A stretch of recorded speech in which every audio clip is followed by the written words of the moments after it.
तो माजरा क्या है, ये सारी चीज हम जानेंगे वरिष्ठ पत्रकार और राजनीतिक विश्लेषक प्रद्युमन जोशीला जी से। प्रद्युमन भाई राम राम। राम राम जी, सभी दर्शकों को नमस्कार। राम राम। अगर राजनीति की दुनिया की बात करें तो साथियों, कांग्रेस पार्टी में हार के बाद जो घमासान मचा हुआ वो थमने का नाम नहीं ले रहा है। और बड़ी बात क्या हो गई, जिस दीपक सिंह बाबरिया को पिट्ठू बताया जा रहा था हुड्डा साहब का, उसी दीपक बाबरिया ने हुड्डा को उसकी औकात दिखा दी। उदय बान की और हुड्डा साहब ने जो प्रभारियों की लिस्ट बनाई थी, तुरंत प्रभाव से उस लिस्ट को रोक दिया और यह भी संकेत दे दिया कि हुड्डा साहब अब आपकी नहीं चलने वाली है। आप जो मनमानी करते थे उदय भान के जरिए वो अब नहीं होगा, क्योंकि प्रभारी मैं हूं और कहीं न कहीं हार का ठिकरा जब मेरे सिर पर फूट रहा है और जो कि हार के असली जिम्मेदार कोई और हैं, कारण अनेकों हैं, जो असली जिम्मेदार हैं वो स्वीकार नहीं कर रहे हैं, तो आइए खेल को खेल के तरीके से खेलते हैं। तो माजरा क्या है, ये सारी चीज हम जानेंगे वरिष्ठ पत्रकार और राजनीतिक विश्लेषक प्रद्युमन जोशीला जी से। प्रद्युमन भाई राम राम। राम राम जी, सभी दर्शकों को नमस्कार। राम राम।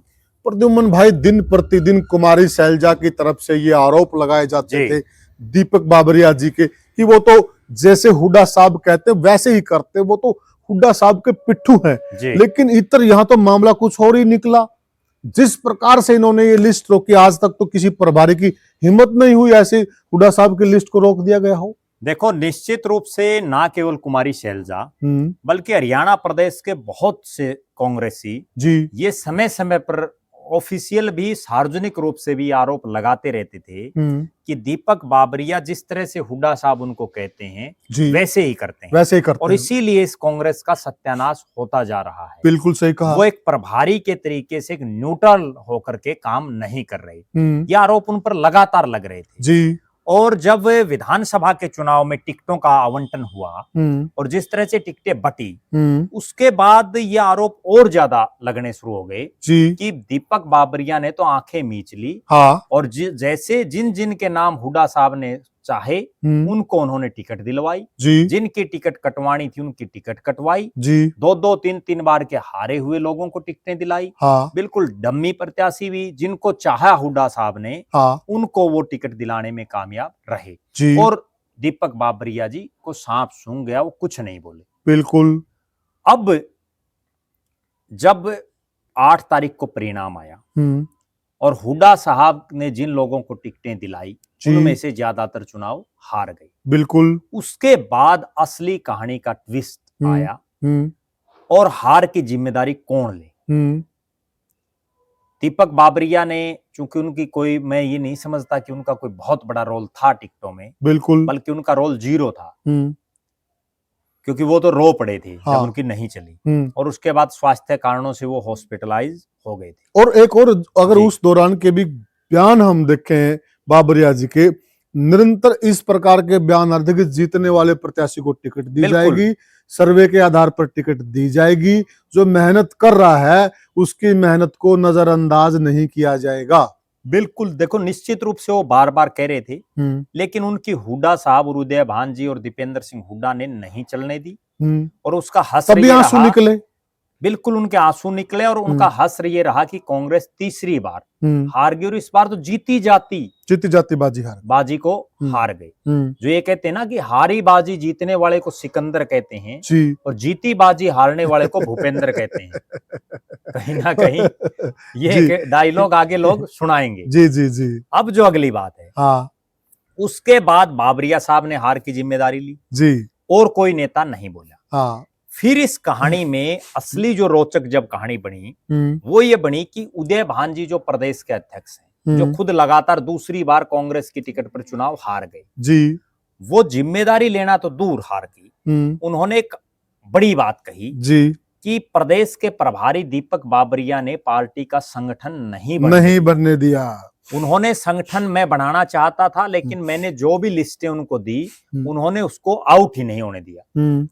अब दीपक बाबरिया ने उनको ये औकात दिखा दी जी कि अब तक तो मैंने कोई लिस्ट नहीं रोकी थी, हाँ अब तक तो आपने कोई लिस्ट भेजी या नहीं भेजी उसका तो कोई प्रमाण है नहीं। बिल्कुल सही, अगर भेजते तो मैं क्यों रोकता। ठीक बात है। लेकिन अब जो आपने ये बात कही, अब आप लिस्ट जारी करो, और अब उसने वीटो कर दिया, क्योंकि प्रदेश अध्यक्ष से बड़ा प्रदेश का प्रभारी है। बिल्कुल सही कहा। और उसका परिणाम ये रहा कि औंधे मुंह की खानी पड़ी भूपेंद्र सिंह हुड्डा और उदय भांजी को, जिन्होंने अपने जो है, एक बात बड़ी गजब है पुनिया साहब, ये तो सोच नहीं रहे कि हारे कैसे,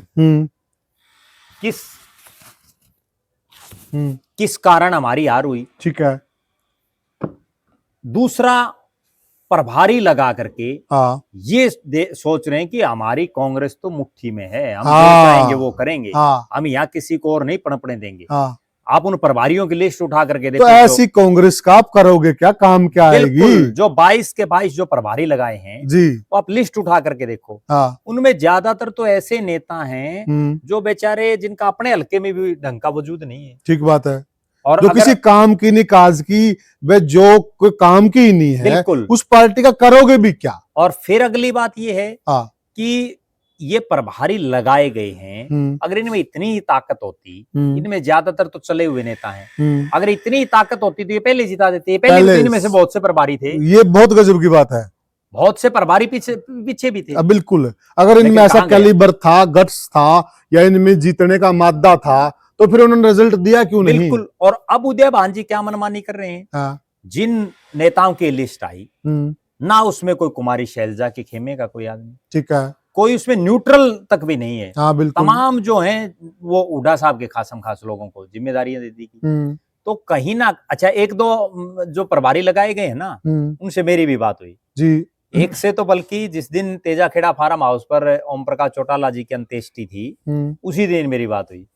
तो मैंने उनको, वैसे माँ बहुत बहुत बधाई हो, वो माँ विधायक जी आप प्रभारी बने।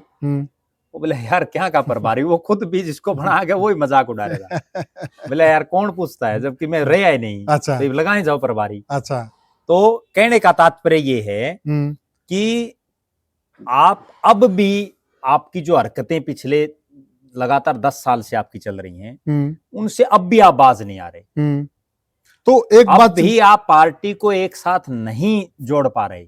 प्रद्युमन भाई, एक चीज बीच में ले लीजिए जी। क्या लगता है कि जिस प्रकार से बाबरिया जी ने इनको झटका दिया है जी, तो प्रभारी जी सुधार की तरफ है? देखो, निश्चित रूप से प्रभारी जी सुधार चाहते हैं, इसीलिए तो उन्होंने इसको रोक लगाई। ठीक है। अगर वो सुधार ही नहीं चाहते थे तो जैसा ढांचा चलता रहे। एक बड़ी बात मैं बताऊं, जब हुड्डा साहब अपनी मनमानी, या उदय भांजी अपनी मनमानी पिछले कई सालों से कर रहे थे जी, तो प्रभारी जी ऑब्जर्व कर रहे थे लेकिन बोल नहीं रहे थे। उसका कारण ही ये था, ना वो रोक लगा रहे थे कि कहीं ये सत्ता में ले आए। जब ये सत्ता में नहीं ला सकते तो फिर दबने की भी क्या जरूरत है? अच्छा, फिर तो कम से कम जो पार्टी का संविधान कहता है, या जो पार्टी के शीर्ष नेता कहते हैं, उसी के हिसाब से चलें। इसमें एक सवाल और पनपता है कि जिस प्रकार से लिस्ट रोकी गई है जी, तो क्या वो अकेले बाबरिया जी के बुत्ते की बात है जी, या फिर कहीं न कहीं पार्टी संगठन भी इसमें सम्मिलित है? देखो, मेरा ऐसा मानना है कि अगर बाबरिया साहब खुद ही इस तरह के फैसले लेते तो वो इससे पहले भी ले सकते थे। अब ये साफ और स्पष्ट हिंट जो ऊपर आला कमान है, जिसमें राहुल गांधी हो, सोनिया गांधी हो, प्रियंका गांधी हो, मल्लिकार्जुन खड़गे हो, केसी वेणुगोपाल हो, वहां से लगातार इस तरह के संकेत मिल रहे हैं कि हुड्डा साहब को अब कांग्रेस बहुत ज्यादा भाव नहीं दे रही। ठीक है। क्योंकि वरना पहली बार हरियाणा के इतिहास में ये हुआ है कि विधानसभा चुनाव को हुए लगभग 3 महीने हो चुके हैं। ठीक है। होने को है 3 महीने जी, और विपक्ष का नेता, जो कांग्रेस विधायक दल का नेता बनना है, वो कांग्रेस नहीं तय कर पा रही। उसका कारण केवल यही है कि पार्टी का शीर्ष नेतृत्व, जहां तक जो संभावनाएं नजर आ रही हैं, वो हुड्डा साहब को ये पद नहीं देना चाहता। तो क्या ये चीज हम बिल्कुल मान के चल सकते हैं,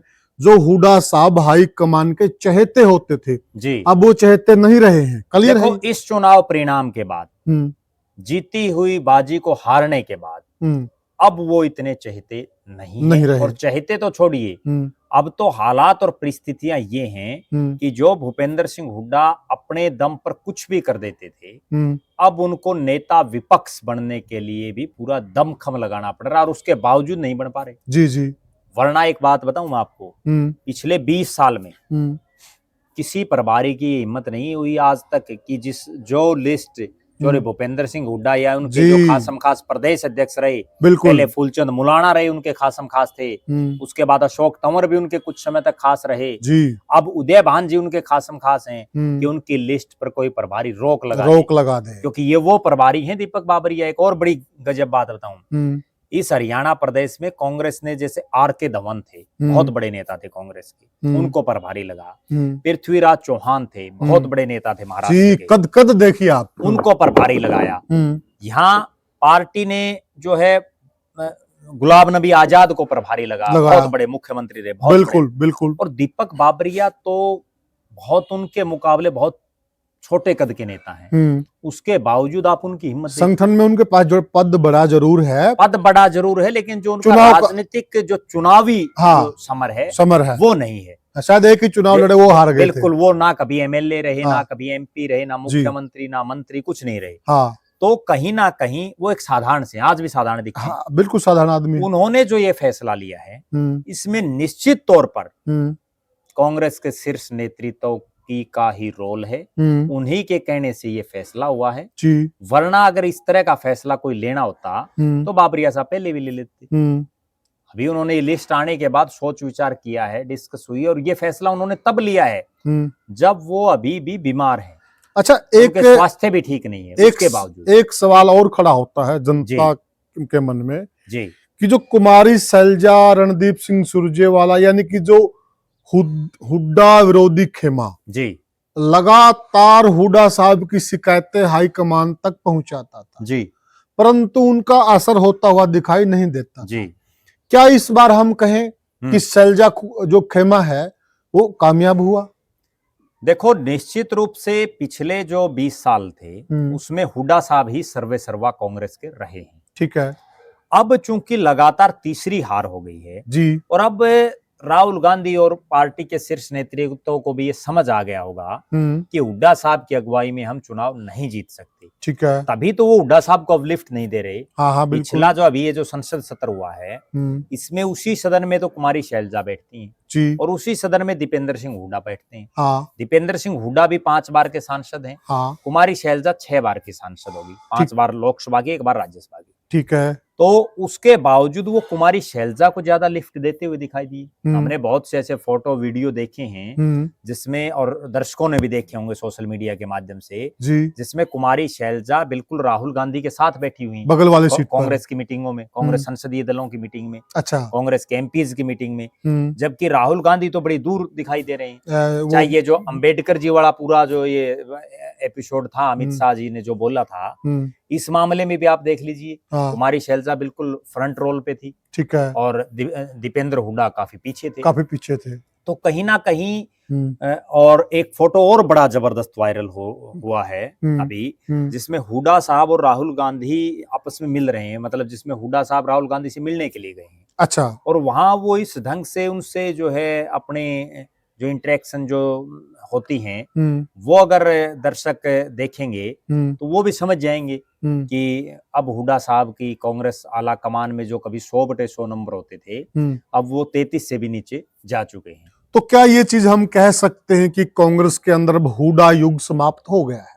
देखो, निश्चित रूप से आज के हालात में, अच्छा, ये बात कहने में कोई अतिशयोक्ति नहीं है कि हुड्डा साहब का जो दौर कांग्रेस में था, जो उनका एक युग था, वो अब खत्म हो चुका है।